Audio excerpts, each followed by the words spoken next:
शराकत आश्रम के कार्यालय में आप सभी का स्वागत है। आज हमारा सौभाग्य है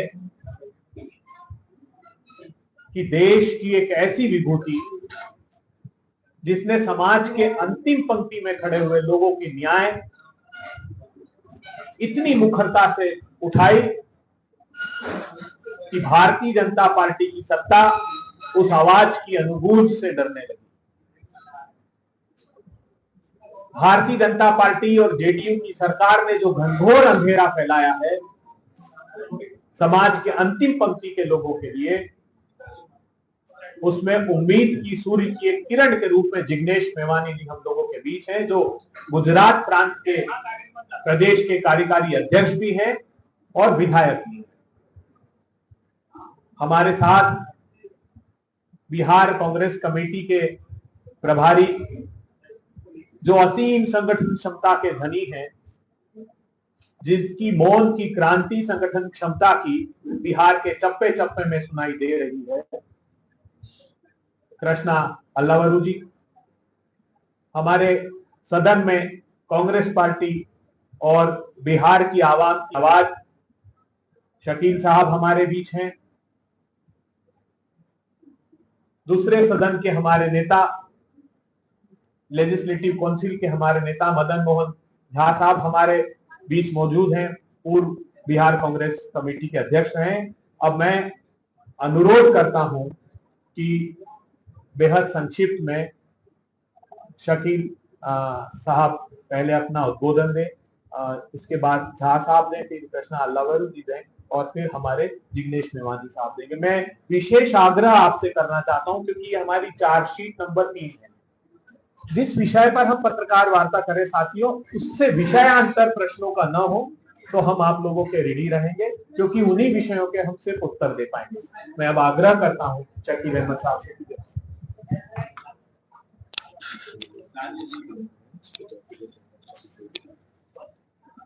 धन्यवाद पत्रकार साथियों। असल में जिग्नेश मेवानी जी का बड़ा काम है।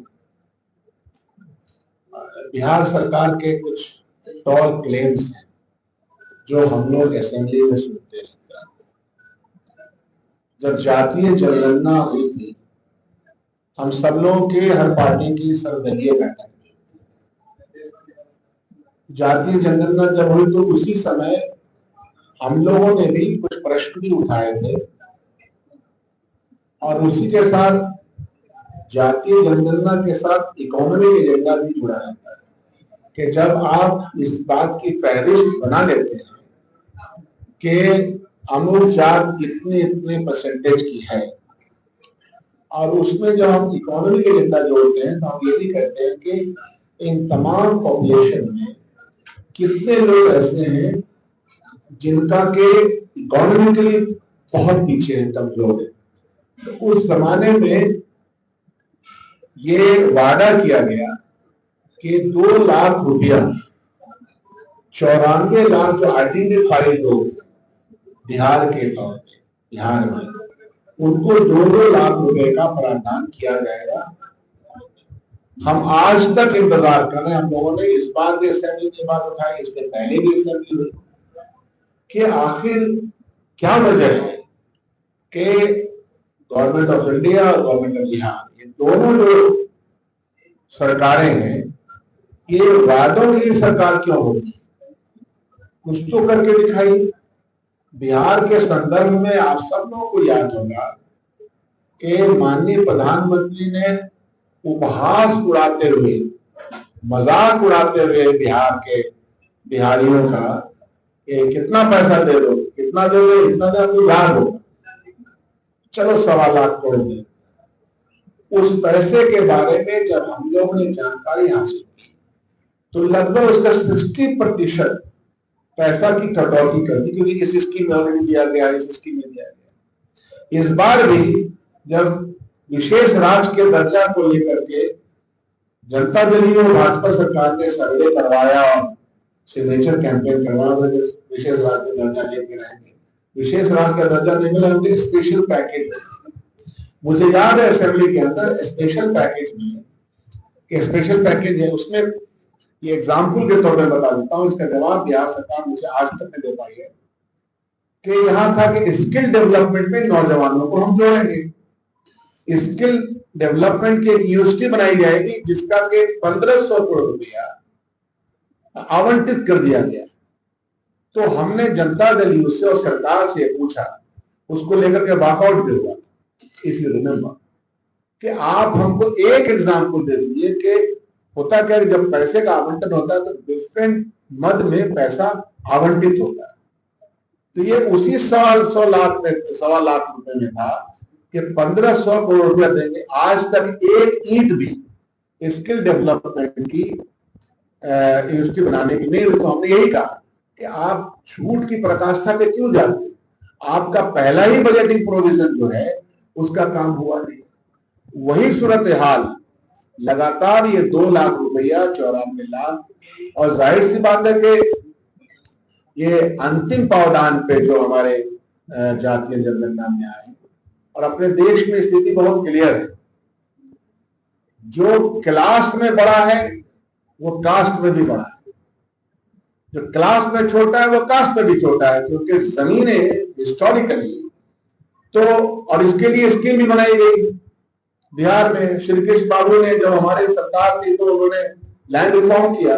अब ये था कि 3 डिसमिल जमीन दलितों को बंदोबस्त के लिए करके दिया जाएगा, पट्टा दिया जाएगा, हमारे मिनिस्टर साहब रह चुके हैं रेवेन्यू के, और यह काम नहीं हो सका। इसकी इच्छा शक्ति नहीं, गरीबों को, दलितों को, वंचितों को इच्छा शक्ति नहीं है कि उनकी तकलीफ से उनको निजात दिलाया जाए। तो यह एक मोटा प्रश्न है जो मैं आपके सामने लाना चाहता था। बिहार सरकार को ये बताना ही पड़ेगा दलित समाज को, और जो इकोनॉमिकली इतने गरीब हैं, जिसकी आइडेंटिफिकेशन हो चुकी है, कि उनको 2 लाख रुपए का दूर यानी कम। धन्यवाद।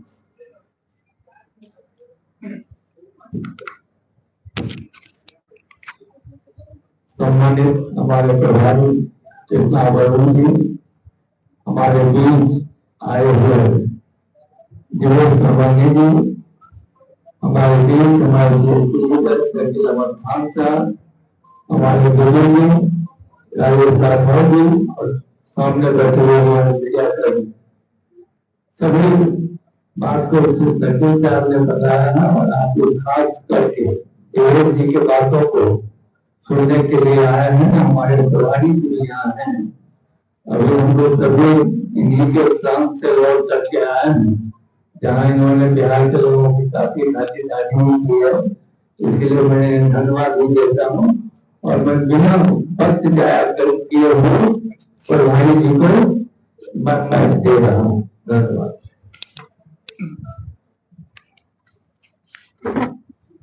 सभी को नमस्ते, स्वागत। 27-28 बिहार, ये क्या है?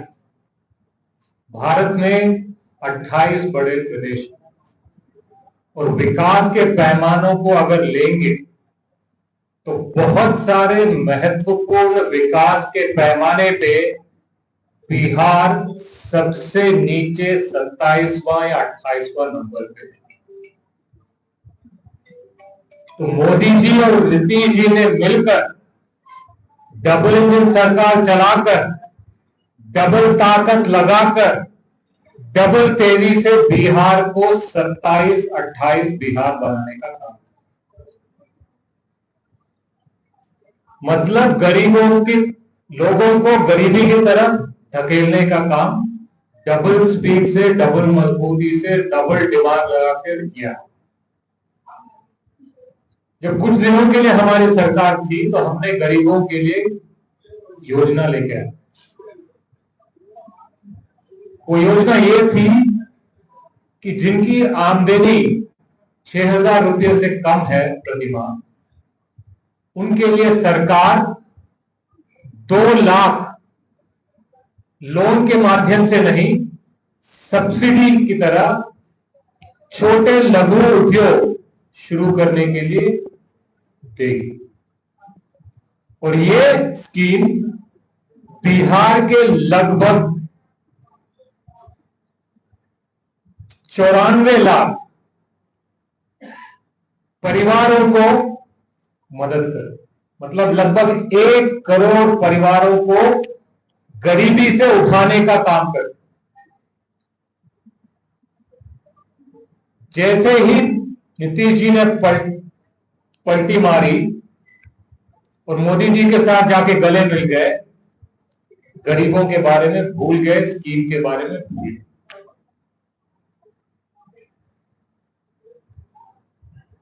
चाहे कोई भी सरकार में हो, 1 करोड़ परिवारों को गरीबी से ऊपर उठाने का प्रयास करने में क्या परेशानी है। और जब इसको आप गंभीरता से और डिटेल में जाके देखते हैं तो इसमें से ज्यादातर लोग वंचित वर्गों से आते। तो जब कांग्रेस पार्टी बिहार की विकास की बात करती है या एक बेहतर बिहार बनाने की बात करती है, तो हम लोगों को गरीबी से उठाने की बात करते हैं और उसका एक गहरा कनेक्शन समाज और जाति से। तो विकास और जातिगत जनगणना एक बेहतर बिहार बनाने के एक ही सिक्के के 2 पहलू,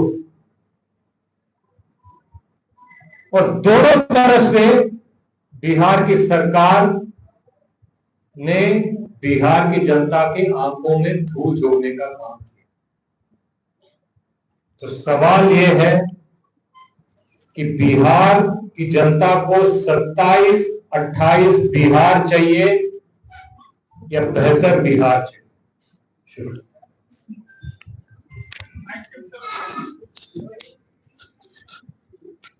धन्यवाद राठौर साहब, झा साहब, दुबे साहब, हमारे प्रभारी कृष्णा लालू जी, शकील अहमद साहब और आप सभी पत्रकार साथियों। सबसे पहले तो गुजरात की विधानसभा का सत्र अभी पूरा हुआ और तब मैं देख रहा था कि आप सभी मीडिया कर्मियों ने, सभी पत्रकार बंधुओं ने जिस प्रकार से एनएसयूआई यूथ कांग्रेस के नेतृत्व में चली पलायन रोको, नौकरी दो, रोजगार दो यात्रा को जिस प्रकार से कवरेज किया, आज गुजरात का युवा भी इस बात से अवगत है कि बिहार में एक ऐतिहासिक जबरदस्त यात्रा हुआ। आज इस प्रेस कॉन्फ्रेंस के माध्यम से कास्ट सेंसस, जाति जनगणना के कुछ बिंदु पर मैं बात रखना चाहता हूं। यह बात बहुत ही साफ है कि यदि भारत में जाति व्यवस्था नहीं होती, समाज यदि जातियों में बटा नहीं होता, तो शायद जाति विहीन समाज रचना की या कास्ट सेंसस की कोई बात भी नहीं आती। क्योंकि भारतीय समाज जातियों में बटा है और जाति व्यवस्था ने तय किया है कि मंदिर में पुजारी के तौर पे कौन काम करेगा और कौन नाली में उतरेगा, कौन जमीन का मालिक बनेगा और कौन भूमिहीन खेतीहर मजदूर रहेगा। ये डिसाइड है, ये कास्ट सिस्टम ने किया है। लेकिन भारत का संविधान समाजवाद के साथ साथ सामाजिक न्याय सुनिश्चित करने की भी गारंटी देता है। और सामाजिक न्याय सुनिश्चित करना है तो जैसे खड़गे साहब, सम्माननीय राहुल जी और कांग्रेस पार्टी डंके की चोट पर कहती है कि हर कीमत पर भारतीय समाज का एक्सरे, जाति जनगणना, कास्ट सेंसस होना ही चाहिए। बिना कास्ट सेंसस से यह पता चलेगा ही नहीं कि आज भारत में दलितों की क्या परिस्थिति है, पिछड़ों की क्या दशा है, अति पिछड़ों की क्या दशा है, डीएनटी, मुस्लिम, आदिवासी, दलित ये कहां खड़ा है, उनके पास कितना धन है, उनके पास कितनी संपत्ति है, उनको कितने ठेके मिलते हैं, उनकी कितनी नौकरियां मिलती है, मीडिया में कितने लोग हैं, ब्यूरोक्रेसी में कितने लोग हैं, न्याय तंत्र में कितने लोग हैं, ये बिना कास्ट सेंसस के पता चलेगा ही नहीं। और इसीलिए कांग्रेस पार्टी डिटरमाइंड है, कृत निश्चयी है कि बिहार में सरकार बनाते ही जिस प्रकार से तेलंगाना में हमारा करीब करीब 95% से ज्यादा जाति जनगणना का, कास्ट सेंसस का काम बेहतरीन तरीके से, शानदार तरीके से वो जो काम पूरा हुआ वो बिहार में भी हम लोग करेंगे। ये हमारा पीड़ित, शोषित, वंचित समुदायों के प्रति, विशेष तौर पे दलित, पिछड़े, अति पिछड़े, आदिवासी समुदायों के प्रति ये हमारा एक प्रतिबद्धता है, कमिटमेंट। ये मैं जो कह रहा हूं कि एक्सरे, कास्ट सेंसस क्यों जरूरी है, उसकी छोटी सी एक झलक मैं आपके बीच में रखना चाहूंगा। कांग्रेस पार्टी के हमारे नेता के राजू साहब ने उसका एक स्टडी किया है, उसकी कुछ एनालिसिस आपके सामने रखना चाहूंगा। हमारे देश की ब्यूरोक्रेसी में 75% दलित, आदिवासी, ओबीसी जनसंख्या के सामने जब यूनियन सेक्रेटरी बनाने की बात आती है तो केवल 6% ही उसमें दलित, आदिवासी, ओबीसी होते हैं। 75% के सामने केवल 6%। इसलिए जरूरी है कास्ट सेंसस। जब न्याय तंत्र की बात आती है तो 75% दलित, आदिवासी, ओबीसी के सामने केवल 19% ही न्याय तंत्र में एससी, एसटी, ओबीसी का प्रतिनिधित्व है। शैक्षणिक संस्थाओं की, एजुकेशनल इंस्टीट्यूट्स की मालिकी की जब बात आती है तो 75% के सामने एससी, एसटी, ओबीसी केवल है 6%। मीडिया हाउसेस की मालिकी में 0%। एनजीओ की मालिकी में केवल 2%। जो लोग सामाजिक समरसता का ढिंढोरा पीटते हैं, उस संघ परिवार की लीडरशिप में दलित, आदिवासी, ओबीसी केवल 4%। बॉलीवुड और एंटरटेनमेंट इंडस्ट्रीज में केवल 7%। स्पोर्ट्स में 29%। एनएससी स्टेट कंपनी में एससी, एसटी, ओबीसी केवल 6%। प्राइवेट अस्पतालों की मालिकी में 17%। भारत सरकार के यूनियन बजट में 75% की आबादी के सामने केवल 30%, स्टेट के बजट में 34%। एयरपोर्ट के ठेकों में 0%, पोर्ट के ठेकों में 0%, रोड रास्ते के कॉन्ट्रैक्ट में 2%, एनर्जी क्षेत्र के कॉन्ट्रैक्ट पे टेंडर में एससी, एसटी, ओबीसी केवल 7%। माइनिंग की लीज दलित, आदिवासी, ओबीसी को 1%। प्रिंट मीडिया में केवल 2%, इलेक्ट्रॉनिक मीडिया में 2% और डिजिटल मीडिया में केवल 4%। ये है भारत का एक्सरे। यदि कास्ट सेंसस पूरी ईमानदारी से हो, जाति जनगणना हो, तो इस प्रकार का वास्तविक चित्र पूरे हिंदुस्तान के सामने, पूरे भारत के सामने, सारे प्रदेशों की सरकारों के सामने, पूरे भारतीय समाज के सामने उजागर होगा। तो फिर उसके बेसिस पर इन दलित, पिछड़े, अति पिछड़े, अल्पसंख्यक, घुमंतु, आदिवासी, इन वंचित वर्गों के लिए किस प्रकार की योजनाएं, किस प्रकार की पॉलिसी, किस प्रकार की नीति और कानूनों का निर्माण करना है, उसके लिए बेहद जरूरी है कि हर कीमत पर कास्ट सेंसस हो। लेकिन मोदी जी और उनके जितने भी सहयोगी दल हैं, वो बिल्कुल नहीं चाहते कि जाति जनगणना हो। वो ये कहते हैं कि ये तो गरीबों की एकता तोड़ने की, समाज को जातियों में बांटने की बात है। भारतीय समाज पिछले 2,500-3 हजार साल से जातियों में बटा ही है। हम तो चाहते हैं जाति निर्मूलन हो। हम तो चाहते हैं अंततोगत्वा एक ऐसे समाज का निर्माण हो कि जिसमें केवल एक ही पहचान बचे कि हम सभी भारतवासी।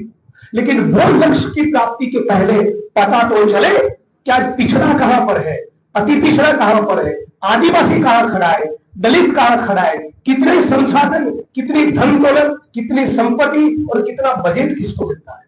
यहां की सरकार ने भी, राहुल जी, खड़गे जी और कांग्रेस पार्टी के बार बार लगातार जाति जनगणना, कास्ट सेंसस का सवाल उठाने के बाद यहां पर भी एक सर्वे करवाया। लेकिन सर्वे का तात्पर्य यह था कि सर्वे में जो निकल कर आएगा कि गरीबी का निर्मूलन होगा, उस दिशा में कोई काम नहीं हुआ। और यह भी कहा था कि आरक्षण की कैप को हटाकर रिजर्वेशन को बढ़ाया जाएगा। लेकिन पटना हाईकोर्ट में जब इस मामले को लेकर पिटीशन फाइल हुआ तो यहाँ की सरकार ने बहुत ही कमजोर ढीले ढाले तर्क दिए, मतलब कि नहीं हमने तो कास्ट सर्वे करवाया था, इस प्रकार का पॉलिटिकल बेनिफिट मिले, लेकिन सही मायनों में कोई काम न हो।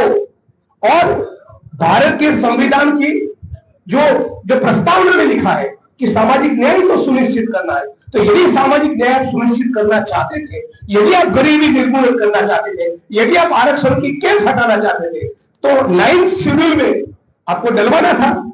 अभी पार्लियामेंट में ऑन रिकॉर्ड ये खुलासा हुआ है, पार्लियामेंट में हमारा social justice welfare department on record ये कह रहा है कि हमारे पास तो मामला पहुंचा ही नहीं, ये तो हमारा क्षेत्र है ही नहीं, ये तो यहाँ की सरकार का विषय है। सरकार कह रही ये तो केंद्र की सरकार का विषय है, मतलब कि डबल इंजन की सरकार, दोनों मिलकर नीतीश जी और मोदी जी पूरे प्रदेश के, पूरे भारत के, पूरे बिहार के दलित, आदिवासी, ओबीसी को मूर्ख बना रहे हैं। उनका 2023 में जो सर्वे आया, socio economic survey, socio economic जो स्टडी हुआ, उसमें तो साफ पता चला कि करीब करीब 5 करोड़ बिहार की आबादी ऐसी है जो पर डे रोज का केवल 40 रुपए में जीवन जीती है।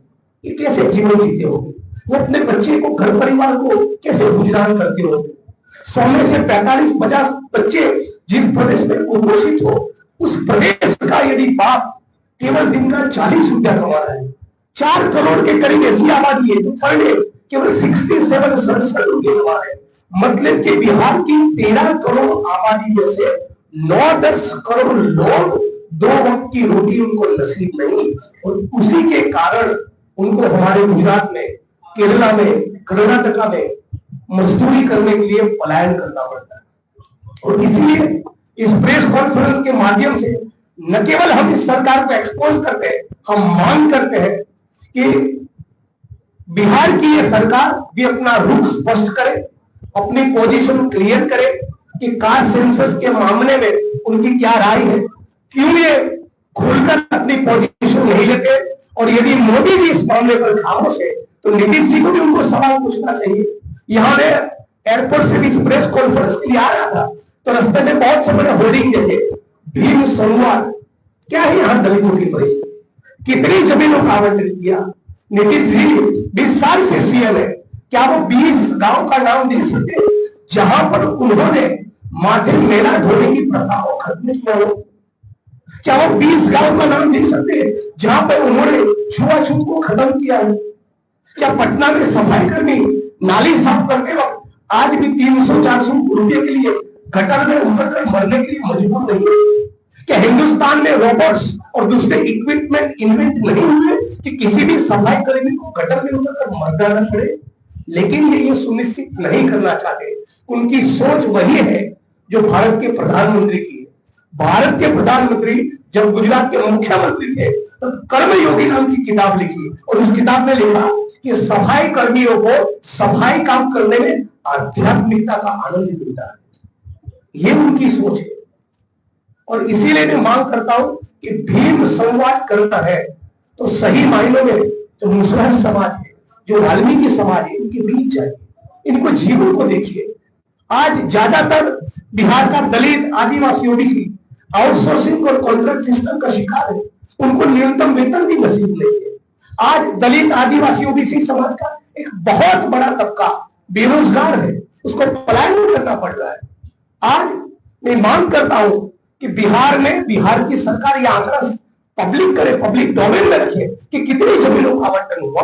रेवेन्यू लॉ में प्रावधान है, सीलिंग लॉ पे Bihar agriculture land ceiling act है, उसके बावजूद भी कोई जमीनों का आवंटन होता नहीं। पहले जो जमीनों का आवंटन हुआ उसका पट्टे का पोजीशन मिलता नहीं।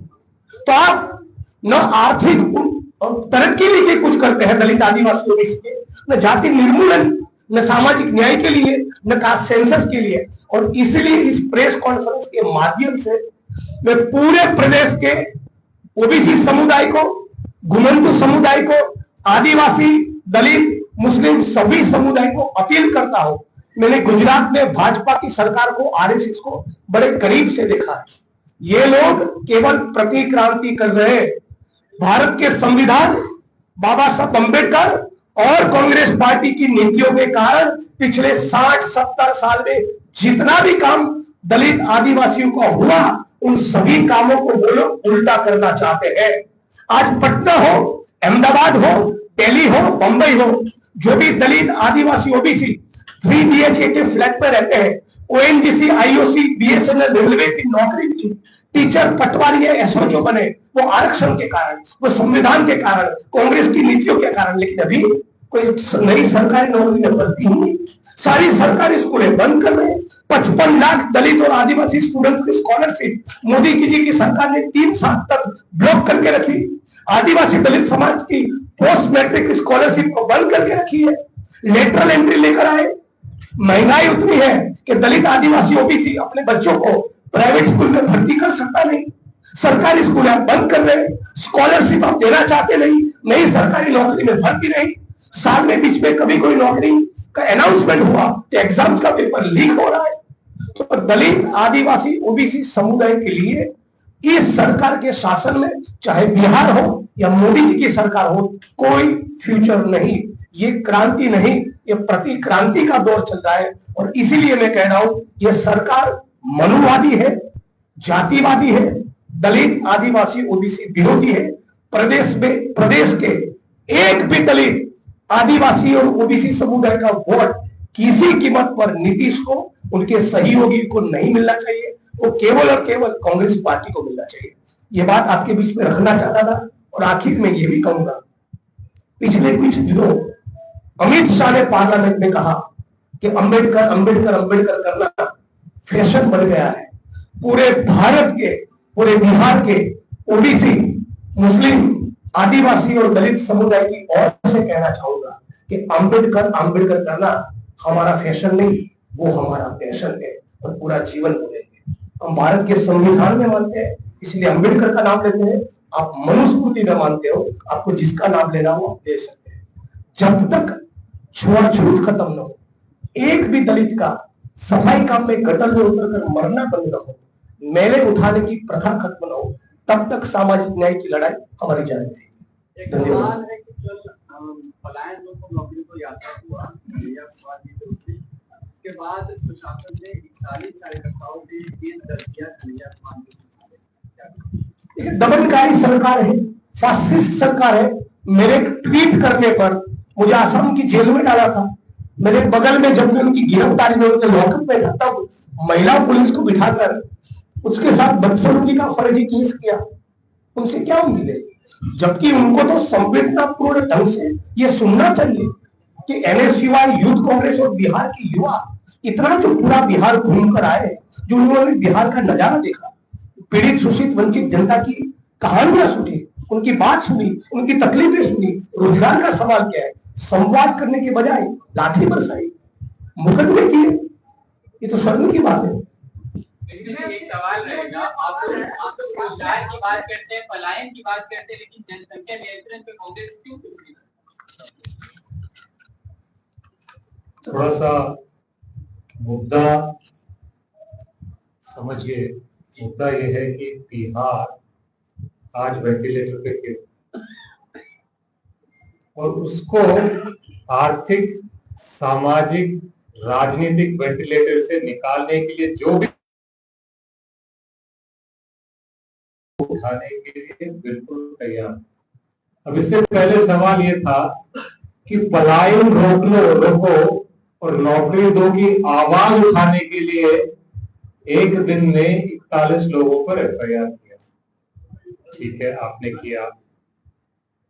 तो मेरा सवाल सरकार से और बिहार की जनता से ये है कि जो लाखों करोड़ों लोगों को आपने पलायन करने पे मजबूर कर दिया और जो लाखों करोड़ों रोजगार बर्बाद कर दिए, तो ये डबल इंजन के सरकार में कितने लोगों को फांसी चढ़ानी चाहिए? सवाल। अगर पलायन रोको, नौकरी दो, तो आवाज उठाने के लिए 41 FIR करते हो, तो करोड़ों बिहारियों को पलायन करने में मजबूर करते हो, और करोड़ों बिहारियों को नौकरी और रोजगार से वंचित करते हो, सालों साल करते हो, तो इस पे बिहार की जनता ये डबल इंजन के नेताओं को क्या सजा दे? फांसी पे चढ़ाए? जनसंख्या पे नियंत्रण होना चाहिए। सवाल है कि आपने जो आंकड़े दिलाए जो संख्या है कम है 6% 2%, लेकिन क्या कांग्रेस सरकार नहीं मानते हैं कि सत्ता में 50 साल से ज्यादा आपकी सरकार? केवल गुजरात का छोटा सा एग्जांपल दूंगा, गुजरात से शुरुआत करता हूं। आप देश पे ले गए, एक छोटी सी बात बताता हूं। 70 के दशक के पहले कांग्रेस की सरकार ने कम से कम 40 लाख एकड़ जमीन, मैं रेवेन्यू लॉ प्रैक्टिस किया हूं एज अ लॉयर, पूरी जिम्मेवारी के साथ कह रहा हूं इन सारे कैमरे के सामने, 70 के दशक के पहले आदिवासी, ओबीसी, दलित और भूमिहीनों में कांग्रेस की सरकार ने गवर्नमेंट वेस्टलैंड की कोटा में से और लैंड सीलिंग एक्ट के तहत कम से कम 40 लाख एकड़ जमीन का आवंटन किया है। कांग्रेस भारत के संविधान में मानती है और संविधान प्रस्तावना में कहता है कि अंततोगत्वा हमें समाजवाद लाना है, तो संसाधनों का डिस्ट्रीब्यूशन हमारा पहले दिन से एजेंडा रहा है। आज जो लाखों की तादाद में जो दलित, आदिवासी खेत मजदूर थे, उसमें से सैकड़ों हजारों लोग एसडीएम बने, कलेक्टर बने, एसपी बने, ब्यूरोक्रेसी में गए। ये कैसे हुआ? कांग्रेस की नीतियों के कारण हुआ ना। अगर कांग्रेस दलितों को हक, पिछड़ों को हक, ये सवाल ही तो सामाजिक न्याय, समाजवाद, मानवतावादी समाज का निर्माण किसी भी मुल्क के लिए एक निरंतर प्रक्रिया है। हमने उसमें सब्सटेंशियल ठीक ठाक कंट्रीब्यूट किया है। अभी मोदी की सरकार तो पूरा उल्टा कर रही है, और अभी जो काम बाकी है साथ में मिलकर हमको करना चाहिए। उसके लिए कास्ट सेंसस होना चाहिए। मोदी जी चुप है। तो 2011 में हमने जो सेंसस का रिपोर्ट किया, अभी भी आपके माध्यम से सरकार को पूछ रहे, जारी करिए ना, डिस्क्लोज करिए वो रिपोर्ट। राइट, अभी 10 साल से उनकी सरकार है। जो कांग्रेस की सरकार ने कास्ट सेंसस करवाया, उसका रिपोर्ट पब्लिश करें। उसमें तो जो बिहार के सीईओ है, वो तो 52,000 का सर्टिफिकेट बना कर दे ही नहीं रहे हैं। तो बिना 52,000 का जो सर्टिफिकेट नहीं बढ़ेगा तो लोगों को 2 लाख रुपया मिलेगा नहीं। तो गलती किसकी? बिहार सरकार में काम करने वाले कर्मचारियों की। तो कर्मचारी को अलग आप बिहार सरकार से क्यों करते हैं? मंशा की बात है ना, इच्छा शक्ति की बात है। अगर इच्छा शक्ति होगी तो सर्टिफिकेट भी बनेगा, इच्छा शक्ति होगी तो उनके बैंक के खाते में पैसा भी आएगा। लेकिन झूठ की पूरी एक बयार है ना 2014 से, तो नौकरी का तो मामला रहता ही नहीं अगर मोदी जी 2 करोड़ का वादा पूरा कर लेते। तो झूठ की बयार के सामने नए नए शगुफे लाया जाता है ताकि वो जो वादे थे वो भुला दिए जाएं।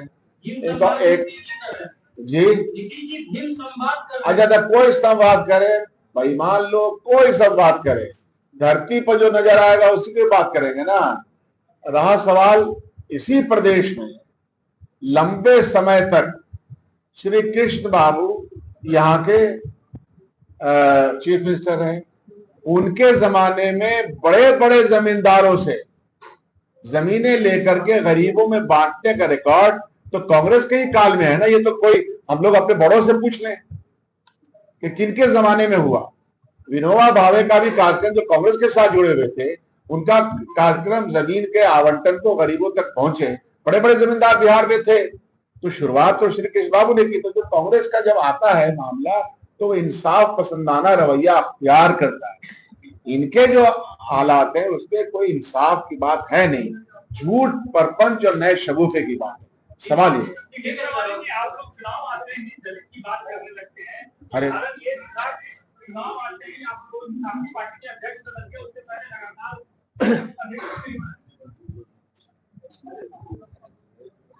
चुनाव और चुनाव न हो तब भी आप मेरा रिकॉर्ड निकाल कर देखिए, रात दिन वंचितों के लिए हम काम करते हैं।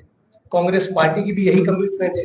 राहुल जी, रोहित वेमुला का इंस्टीट्यूशनल मर्डर हुआ तब भी उनके परिवार के साथ थे। सुन लीजिए, ऊना के विक्टिम्स के साथ भी थे, जहां पर भी एट्रोसिटीज की मैटर होती है, हाथरस की पीड़िता के साथ भी है, कांग्रेस पार्टी हमेशा से वंचितों के साथ रही है, दलितों के साथ भी रही है। मैं जोड़ देता हूं, मैं इस पे और जोड़ता हूं। कांग्रेस पार्टी के राष्ट्रीय अध्यक्ष श्री मल्लिकार्जुन खड़गे जी, वो दलित, और उनको कांग्रेस पार्टी ने कोई चुनाव देख के या कुछ सोच के नहीं किया। तो आपका जो सवाल है उसका मैं एक और जवाब देता हूं। जो अमित शाह जी ने संसद में खड़ा होकर अंबेडकर अंबेडकर अंबेडकर अंबेडकर अंबेडकर कहना फैशनेबल हो गया है, ये बात वहां पे कहा उन्होंने। बिहार में आके वो ये कह के गए हैं कि 14 अप्रैल को कार्यक्रम ये है। क्यों?